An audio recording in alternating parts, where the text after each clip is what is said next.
This is Business Edge right here on News Central, where we put African business, the economy, and finance first. Don't forget that you can follow us on social media at News Central TV. You can also download our mobile app, and you can watch us on the platforms where we stream. And of course, you can visit our website. So we'll get to the show in just a bit, so do stick around.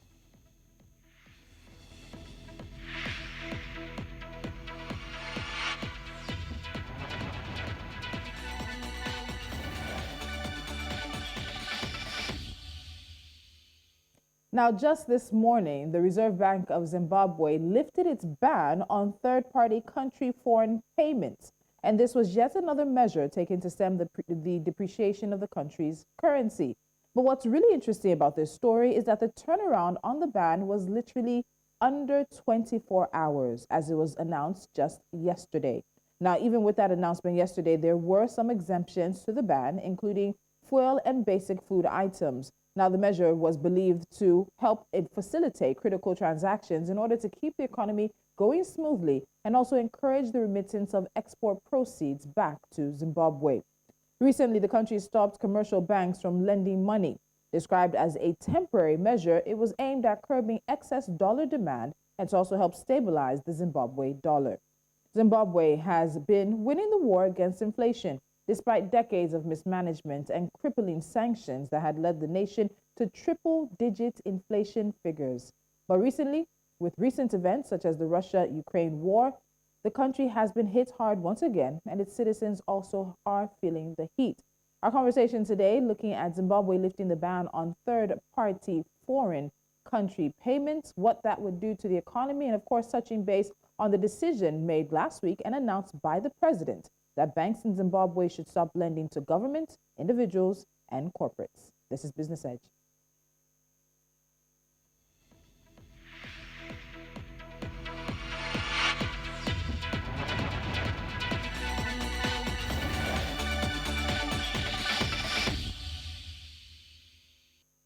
Joining me now is Demford Mutashu, the president of the Confederation of Zimbabwe Retailers. Demford, welcome back to the show again. Thank you so much for joining me. Thank you for the invitation. My apologies for the time differences. I'm in Chicago, so there's a 6-hour time difference here. No problem. We'll manage that. So the announcement of the restriction or the ban that was given yesterday was just one of the measures that have been put in place in recent times in Zimbabwe. We also talked recently about the ban from banks lending money to government, individuals, and corporates. How was the news received yesterday when it was announced that there will now be a ban on third-party foreign country payments? I think the fight has been taken to those that have been stoking inflation as well as the parallel market exchange rate across the economy. And government is taking a measured approach to ensure that where there have been arbitrage opportunities, those should be plugged. And there has been a lot of nefarious activities that have been taking place within the economy. And as has been reported recently, I'm sure you've heard that the Reserve Bank has also even alleged that even banks and other financial services sector providers have also been complicit, just like many corporates across the economy. And banning of third-party payment is also, including the issue of ensuring that there is no one that should continue to take advantage of the loopholes that have been existing within the financial services sector. So, though mixed in terms of how the decision has been taken, but I think it is very imperative that as business, we need to ensure also that we take part in the fight against the two evils in the economy, which is inflation as well as the parallel market exchange rate. Those that have those two have made life unbearable in the country for the ordinary citizens.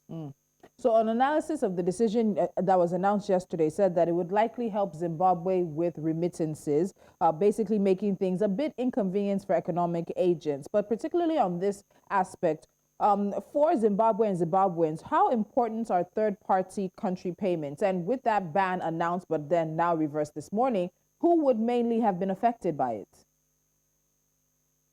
I think it was going to affect the generality of the transacting business community. Remember, Zimbabwe is under sanctions, and those sanctions have made it increasingly very difficult to effect a foreign payment. So there has been, of course, routes that various entities have been using or applying in order to settle their obligations out of the country, and even banks have had to seek corresponding partners, which are currently limited. Remember, we lost more than 100 corresponding banks after the sanctions were placed on the country. So there's been various routes that were used in order to make or settle payments out of the country, and that had since been, of course, affected. But I think what we also should realize is that it's a cocktail of measures, and it is not actually isolated to one particular sector. But government, I think, has taken a wider approach. Remember also that on Saturday, government even also has also lifted the ban on importation of basic commodities. So the fight is actually on strengthening the supply chains while also curtailing the manipulative and speculative behavior that has been surrounding the financial services sector. Okay, so there were some exemptions to this announced. It said that local funding of tobacco and cotton had been classified as offshore facilities, meaning loans for such could be processed with little restriction, but local funding for other marketable commodities such as wheat and maize would not be treated as offshore funding and would then need approval by the Apex Bank. Was this, knowing how important the imports of wheat and maize are, shouldn't they have also received the same level of exemption that tobacco and cotton had? Or what do you think about this, the particular exemptions that were laid out with the ban? What has since happened yesterday is that the Reserve Bank is actually lifted most of those, some of the ban. It is actually extended the reprieve, and is actually then left out selected companies and entities that are still under investigation. So I think, like I indicated earlier on, there is a measured approach to all this to ensure that the government isolates those entities, corporates, and even financial, services sector companies that have been involved or that are complicit in the nefarious activities, including those that have been participating on the Zimbabwe Stock Exchange. And of course, we are also looking at tobacco, for example, as a huge or one of the biggest foreign currency earners for the country, including gold as well as other exports. So there is need to sustain the supply side in terms of foreign currency onto the auction system, as well as into the country, as well looking at the remittances coming from across the globe by Zimbabweans that are staying and working there. So I think there is need to ensure that on one end, the ban that was effected, it did not affect the remittances, did not affect the flow of foreign currency into the country, and even the local or domestic lending was also meant not to affect the tobacco season, as well as the preparations for the new upcoming agricultural season, in order to ensure that the glitches around ensuring that farmers begin to source inputs was not also affected, because most of them are dependent on loans from various financial services institutions. Okay, so this next question is a two-part question, because most of the answers I'm getting from you, I'm getting the feeling that you were actually not too adverse to the announcement yesterday on the restriction, or the ban rather, on these third-party country foreign payments. So I want to know very clearly, were you in support of this as a measure from the Reserve Bank of Zimbabwe? And then the second part of it is, now we're waking up this morning and hearing that that ban has then again been lifted, basically just put into effect 24 hours and then lifted. What do you think is behind the reversing of the decision by the Reserve Bank of Zimbabwe as well? I'm quite aware of the ban on the third-party payments, and I'm also quite aware of the relaxation of the ban that was also done by the Apex Bank. But one thing that is got to be very clear is that ever since the president announced a cocktail of measures, there has been back and forth engagement that has been taking place between government and business, and the engagement process has also led to the government lifting some of those measures. And if you're also looking at the third-party payment ban, it was, of course, necessitated by information within the Reserve Bank and government, which has actually been pointing to a lot of speculative behaviors that have been taking place within the economy. But the spectacular, spectacular suspension, I think that is an area of concern as far as policy consistency is concerned. There is need to also ensure that before a ban, there are wider consultations that take place between government and business, and actually take an isolated case-by-case approach to the issues, and not effect a blanket ban, as it were, before taking such drastic action. So there is ongoing engagements that are taking place between government and business at the present moment. So let me follow up with that in terms of the ongoing negotiations. The recent conversation we had last week was looking at the announcements that the president made in terms of banks lending money. And it's been about a week now that that's been in effect. How has that played out? Has there been some give and take between what the president's announced and where that particular decision or that particular action stands right now? Indeed, what suffices right now is that there has been there's been quite a number of companies that are still affected by the suspension in terms of access to local loans. And what has also happened is that banks were also required to submit various information to the Apex Bank in order to facilitate the ongoing investigations by the Financial Intelligence Unit, which is actually working jointly with other state agencies in order to nip the speculators that have been driving the power market exchange rate. And again, after the measures, we also saw various companies responding, coming out with various statements, banks as well as other corporates. And to that effect, we've also seen that due to the geopolitical scenarios taking place or playing out in Russia and Ukraine, there has also been increased shortages of basic commodities like sugar and cooking oil in the country.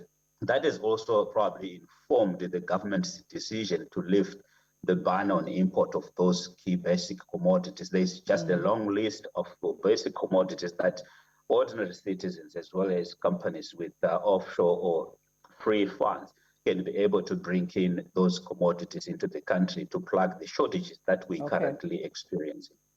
All right, Denford, my final question. All of this is part of what the government is doing in terms of trying to stem the slide of the local currency, of the Zimbabwe dollar. And what we've heard is Old Mutual, which is the largest insurer in the country, in its quarterly economic brief, warned that the dollarization of the Zimbabwe dollar, or the economy particularly, is inevitable to stabilize the prices and to stabilize things right now. Do you think that there's any way Zimbabwe can right now avoid dollarization of the economy yet again?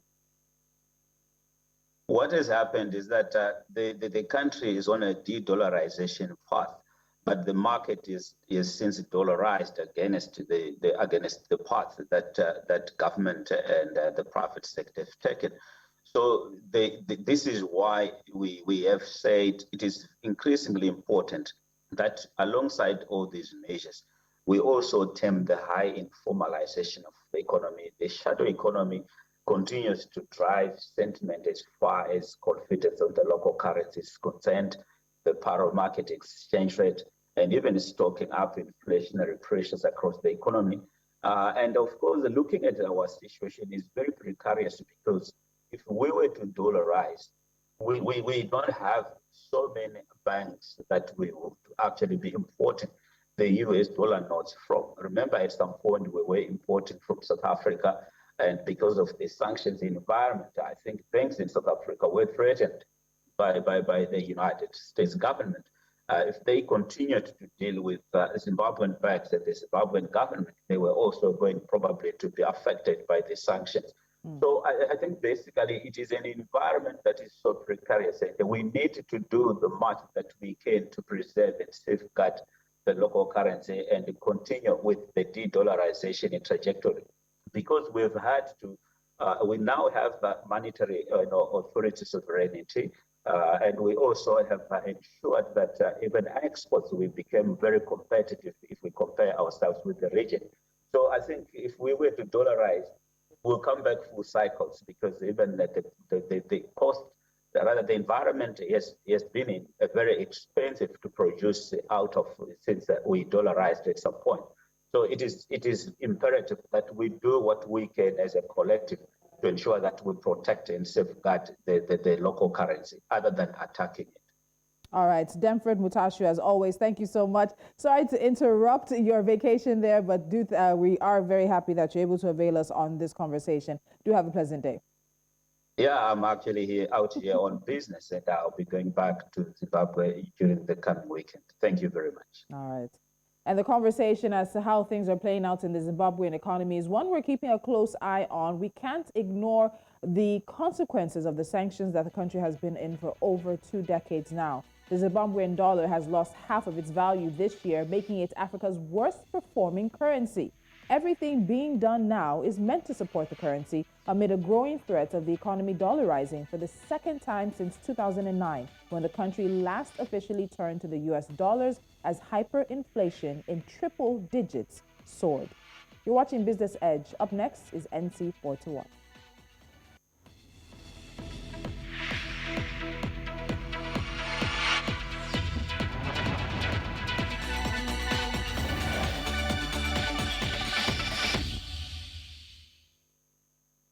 And these stories are the ones we're keeping our eyes on. Tanzania has announced plans to add close to 6,000 megawatts of renewable power to its national grid.